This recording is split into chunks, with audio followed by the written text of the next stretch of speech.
يا سامي، سوف درس جديد من دروس اللغة العربية. قالوا بنا لنستكشف ماذا يوجد داخل بيوت العصافير. أنتم مستعدون؟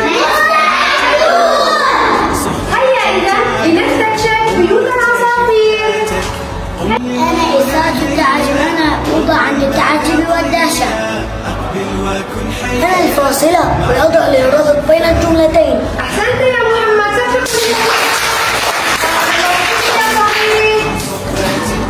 أنا النقطة وأوضع في نهاية الكلام. يا سامي، صديقتكم سوف تفتح لنا المنزل الرابع. هيا يا مريم. أنا إشارة الاستفهام وأوضع عند السؤال. صغيري، أنا النقطتان وأوضع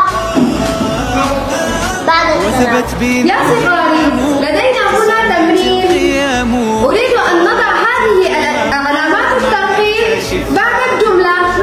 من يقول بين هذه الجملة؟ ما أحلى بيتي. أي الأدوات نستخدمها لهذه الجملة يا جيد؟ أحسنت، ارفع صوتك.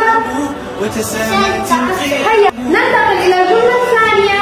من يشارك؟ من يفتخر؟ هيا يا ملوك. لدينا هذه الجملة: فيه ألعاب جميلة، ماذا نضع؟ أحسنت يا محمد. يا صغير، أين نضعها؟ لدينا يا محمد بين أحضانه أنمو وأتعلم، ماذا نضع؟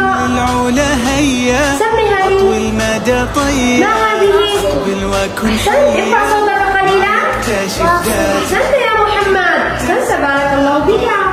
وعلى جدرانه لوحات رسمتها بيدي، ماذا نضع يا فاطمة؟ أحسنت، ارفعي صوتك قليلا. أحسنت يا فاطمة، أحسنت يا صغيرتي، بارك الله بك.